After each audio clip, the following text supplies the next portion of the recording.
Bu bugungi kunda bo'lgan voqeada mana shuni mendan iltimos qilgan edi, shuni siz efirga qo'ysangiz, chiqarsangiz debdi. Bir nogiron bo'lishimga doktorlar sababchi bo'ldi deydi.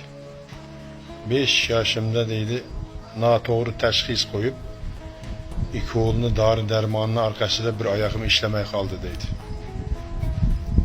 Otanam olib bormagan joyi qolmadi deydi-da. Ko'rsatyapti, iloj bo'lmayapti dedi. Unga kattaroq pul kerak ekan dedi. Shunda otamni yig'ib yurgan, mashina olaman deb yig'ib yurgan puli bor ekan deydi-da. Mayli, mashina bitar, farzandim yaxshi bo'lsin deb mashinaning o'rniga meni ko'rsatib, Xudoga shukr, Xudoga ming marotaba shukr oyoqqa turib ketdim deydi. Mana yaxshi o'qishlarni o'qib bitirib,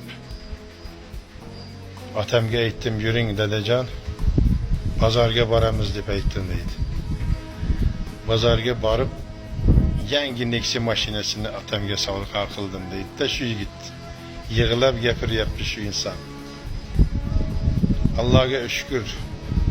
Uyga xursand bo'lib keldi otam deydi-da, onamga aytadi, eshitib qoldim.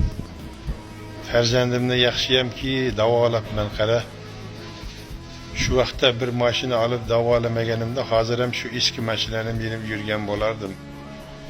Farzandni dog'ida kuyib, nogiron o'g'limning orqasida kuyib ado bo'lardim. Ko'rsatibman mana Alloh taolo bizga farzandni orqasidan mana yangi mashinalik bo'ldim deb onamga aytayotganini eshitdim deydi-da. Otamda yo'q xursand deydi.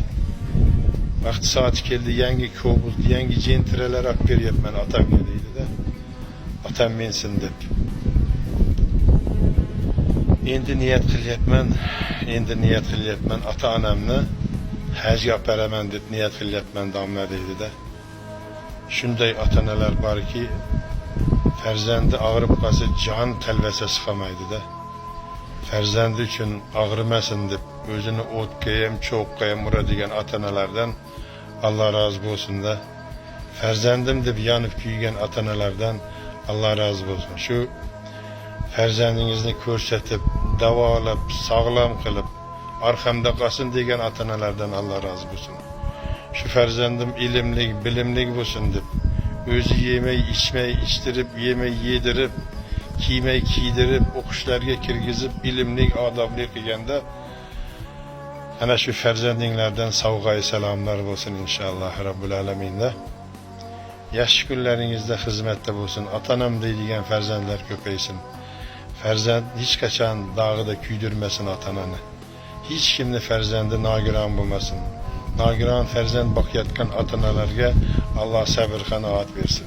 Assalomu alaykum va rahmatullohi va barakatuh.